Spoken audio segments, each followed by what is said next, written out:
In 1901, Greek sponge divers discovered a corroded bronze device on the Mediterranean seabed that would shatter everything historians believed about ancient technology.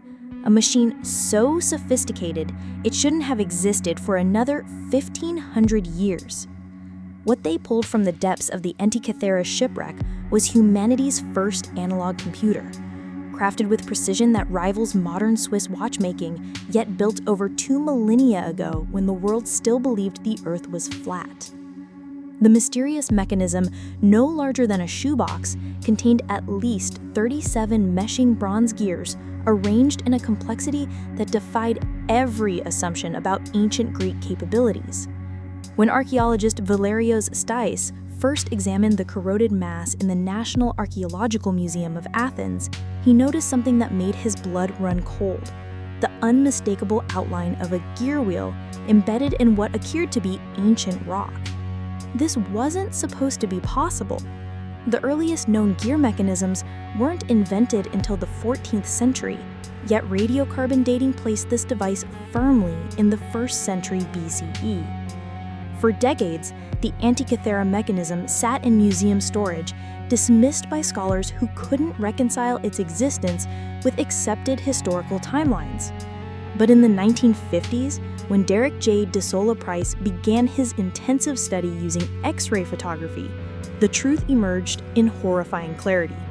This wasn't just a simple astrolabe or navigation tool, it was a sophisticated astronomical calculator capable of predicting solar and lunar eclipses, tracking the positions of known planets, and calculating the timing of the Olympic Games with mathematical precision that wouldn't be matched until the invention of astronomical clocks in medieval Europe.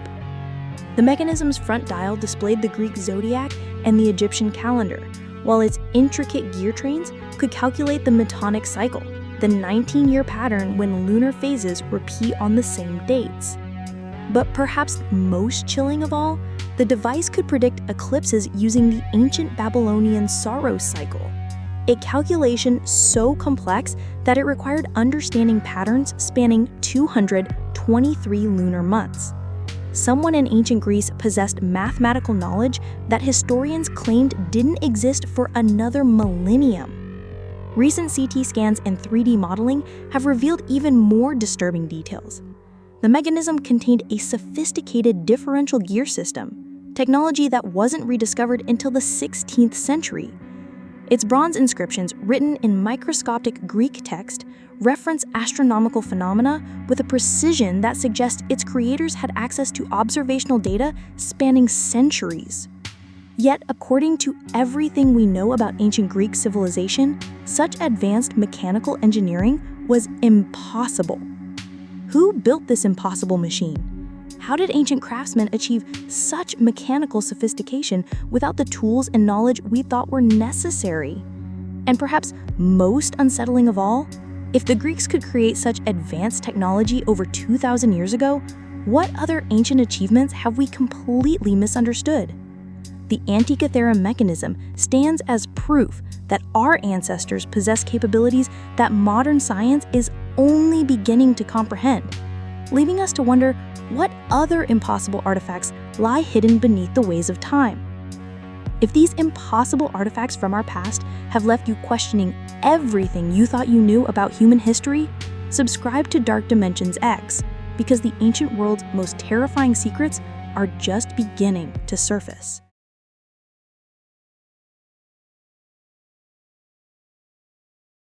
On May 19, 1997, hydrophones buried deep in the Pacific Ocean detected a sound so massive and otherworldly that it sent shockwaves through the scientific community. An ultra-low frequency noise that rose rapidly in pitch over the course of 1 minute, traveling over 3,000 miles underwater and suggesting the presence of something in Earth's oceans far larger than any known living creature.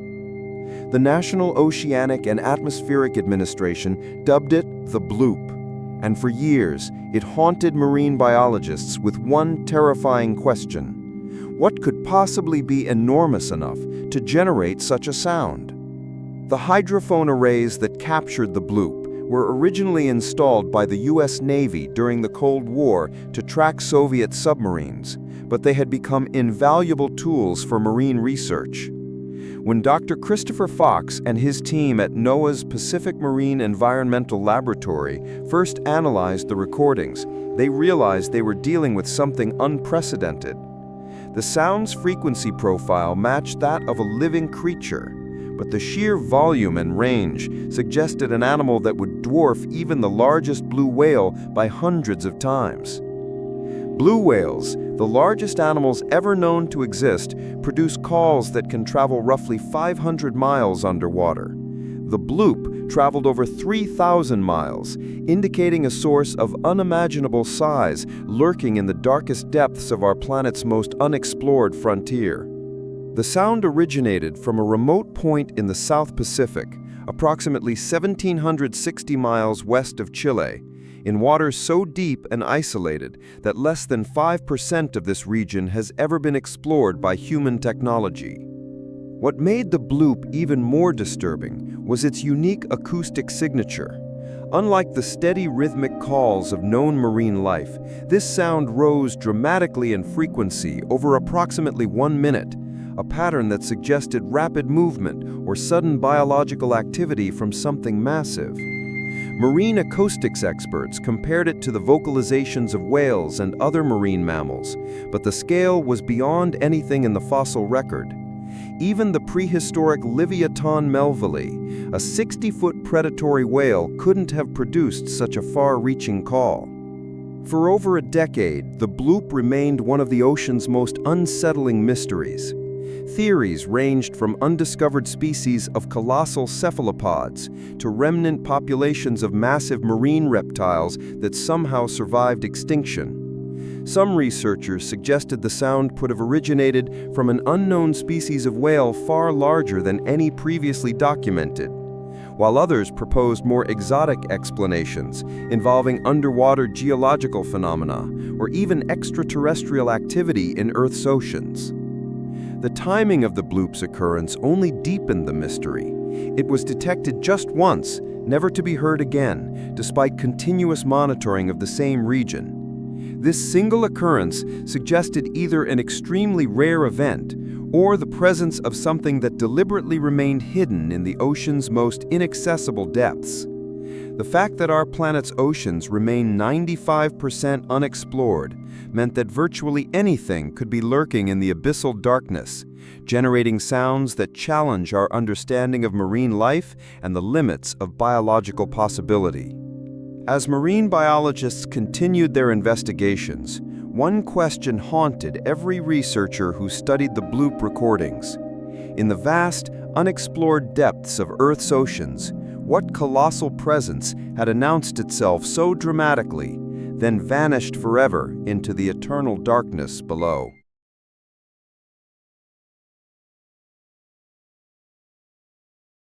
On December 5, 2010, 76-year-old Michael Faraday was found dead in his home in Galway, Ireland, his body completely incinerated while sitting in his chair.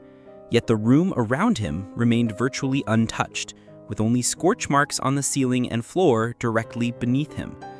Coroner Kieran McLaughlin made a ruling that sent chills through the forensic community: death by spontaneous human combustion, marking the first official recognition of this phenomenon by a modern coroner and reigniting one of medicine's most disturbing unsolved mysteries. Spontaneous human combustion defies everything we understand about biology and physics. The human body is roughly 60% water, and the temperature required to cremate human remains, around 1400 to 1800 degrees Fahrenheit, should theoretically ignite everything in the surrounding environment. Yet in documented cases spanning centuries, victims are found reduced to ash while their immediate surroundings show minimal fire damage. The precision of destruction appears almost surgical, consuming flesh and bone while leaving nearby paper, furniture, and even clothing partially intact. The case of Mary Reeser in 1951 exemplifies this impossible phenomenon. The 67-year-old woman was discovered in her St. Petersburg, Florida apartment, reduced to a pile of ash, a few bone fragments, and one unburned left foot still wearing a black satin slipper. Her easy chair was destroyed, but newspapers just 3 feet away remained untouched. FBI investigators, fire marshals, and forensic experts found no accelerants, no electrical faults, and no logical explanation for how temperatures exceeding 3,000 degrees Fahrenheit could occur in such a confined space without destroying the entire building. Dr. Gavin Thurston, a renowned forensic pathologist, documented over 200 cases of suspected spontaneous human combustion during his career, noting disturbing patterns that challenge conventional fire science. Victims are typically found alone, often elderly or infirm, discovered in seated positions with their extremities frequently remaining intact. The phenomenon appears to generate intense, localized heat that consumes the torso and internal organs while leaving hands, feet, or lower legs untouched, a burning pattern that no known fire behavior can explain. Perhaps most unsettling are the accounts from survivors. In 1982, Jean Lucille Saffin, a 61-year-old woman from Edmonton, London, suddenly burst into flames while sitting in her kitchen chair. Her father and son-in-law witnessed her engulfed in flames that seemed to emerge from within her body. Despite suffering severe burns over 20% of her body, she survived long enough to describe feeling an intense heat building from inside her chest moments before the flames appeared.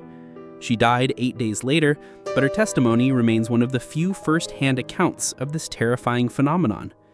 Modern theories attempting to explain spontaneous human combustion range from the wick effect, where human fat acts as fuel for a slow-burning fire, to more exotic possibilities involving acetone buildup, electrical anomalies in human tissue, or even unknown biochemical processes.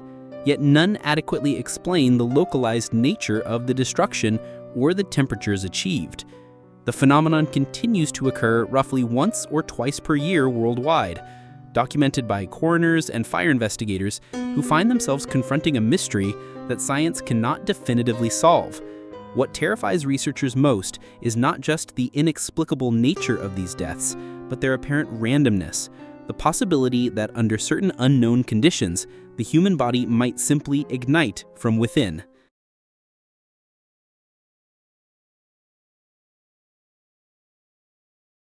In the heart of Death Valley's racetrack playa, massive boulders weighing up to 700 pounds glide across the desert floor with ghostly precision, leaving perfectly straight trails behind them that stretch for hundreds of yards, yet no human has ever witnessed these stone migrations. And for over 80 years, the phenomenon has haunted geologists with its complete defiance of physics and logic. These sailing stones move only in absolute darkness, repositioning themselves with an intelligence that seems almost deliberate, creating a mystery so profound that NASA has studied the playa as an analog for unexplained geological activity on Mars. The mystery began in the 1940s when geologist Jim McAllister first documented the phenomenon, finding stones scattered across the perfectly flat lakebed with ruler-straight tracks carved into the hard-packed mud behind them. Some trails run parallel for hundreds of feet before making sharp 90-degree turns, while others zigzag in patterns that suggest the rocks somehow coordinated their movements. The largest moving stone, nicknamed Karen, weighs an estimated 700 pounds, yet has traveled over 500 feet from its original position, carving a trail so straight it appears machine-made. What makes the sailing stones truly disturbing is their apparent selectivity. Of the hundreds of rocks scattered across the 2.8-mile-long playa, only certain stones choose to move, while identical rocks mere feet away remain stationary for decades. Some stones have moved multiple times, creating complex, intersecting trail patterns, while others have traveled once and never moved again. The trails themselves preserve a permanent record of each journey, etched into the desert floor like prehistoric footprints frozen in time. For decades, scientists proposed theories ranging from underground seismic activity to magnetic anomalies, but none could explain the precision and patterns of movement. The stones don't roll or tumble, they slide in perfectly straight lines as if pushed by an invisible hand. Wind seemed impossible, the rocks are far too heavy, and the required wind speeds would need to exceed 100 miles per hour across the entire playa simultaneously. Flash floods were equally unlikely, as the moving stones often travel uphill and the trails show no evidence of water erosion. In 2014, researchers Richard and James Norris finally captured the sailing stones in motion using GPS tracking devices and time-lapse photography. What they discovered was more unsettling than any previous theory. On rare winter nights, when rain creates a shallow lake across the playa, the water freezes into thin sheets of window pane ice, just millimeters thick. As sunrise warms the desert, these ice sheets crack and are pushed by gentle winds bulldozing the massive stones across the slippery mud with an eerie, almost supernatural precision. Yet even this explanation raises disturbing questions. The ice formations occur perhaps once every few years, requiring perfect conditions of rainfall, freezing temperatures, and wind, conditions so rare that most Death Valley researchers have never witnessed them. The stones move in complete silence during these events, gliding across the desert like massive chess pieces being repositioned by an unseen player. And perhaps most unsettling of all, the phenomenon suggests that Earth's landscapes are constantly reshaping themselves through processes so subtle and rare that they remain invisible to human observation.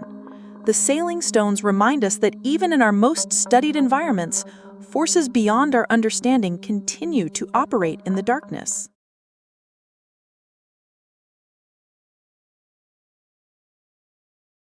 In the remote Hessdalen Valley of central Norway, unexplained lights have danced across the darkness for over 4 decades, defying every attempt at scientific explanation and transforming a quiet farming community into one of the world's most intensively studied paranormal hotspots.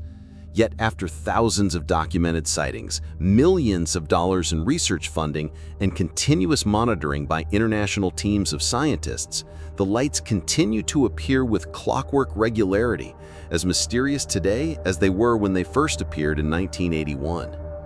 The Hessdalen lights manifest as brilliant orbs of white, blue, red, and yellow light that hover motionless in the valley for minutes or hours before accelerating to impossible speeds and vanishing into the night. Unlike distant atmospheric phenomena, these lights interact with the landscape, casting shadows on trees and buildings, reflecting off snow-covered ground, and responding to observers with behavior that suggests awareness. Photographer Leif Havik captured one of the most disturbing encounters in 1982 when a football-sized light approached his car, hovered directly outside his windshield for several minutes, then departed by shooting straight upward at tremendous velocity, leaving behind no heat signature, no electromagnetic disturbance, and no physical evidence of its presence. Dr. Erling Strand, a Norwegian engineer, established Project Hessdalen in 1983, creating the world's first automated monitoring station dedicated to studying unexplained aerial phenomena. Using magnetometers, infrared cameras, radar equipment, and spectrum analyzers, Strand's team documented over 9,000 light events between 1983 and 1985 alone. The data revealed patterns that challenged conventional physics. The lights exhibited structured behavior, appearing most frequently during specific weather conditions, following regular flight paths through the valley, and generating electromagnetic signatures that didn't match any known natural phenomenon. What makes Hessdalen truly unsettling is the light's apparent intelligence. In 1994, Italian physicist Massimo Teodorani installed laser equipment to interact with the phenomena. When researchers pointed lasers at approaching lights, the orbs responded by flashing in the same color and frequency, a behavior repeated dozens of times with different research teams. The lights seemed to acknowledge human presence, often appearing when new investigators arrive in the valley and demonstrating flight characteristics that suggest deliberate observation of human activity. Modern analysis has revealed even more disturbing details. The lights generate radio frequencies across multiple spectrums, emit gamma radiation during peak activity, and create localized electromagnetic anomalies that interfere with electronic equipment. Soil samples from areas where lights have been observed show unusual mineral compositions and trace elements not naturally found in the region. Most unsettling of all, the phenomena have evolved over time. Early sightings describe simple orbs of light, while recent observations document complex geometric formations and lights that appear to divide, merge, and coordinate their movements with mathematical precision. Today, the Hessdalen lights continue their nocturnal dance, monitored by automated cameras that stream live footage to researchers worldwide. Despite 4 decades of investigation by teams from Norway, Italy, Japan, and the United States, science remains no closer to explaining their origin or purpose. The lights have transformed Hessdalen into a living laboratory, where the boundaries between known and unknown blur with each passing night. Perhaps that's the most profound lesson these 5 ancient mysteries teach us. Our universe still holds secrets that resist human understanding, reminding us that wonder, terror, and the unexplained remain as real today as they were for our ancestors who first gazed up at lights dancing in an impossible sky.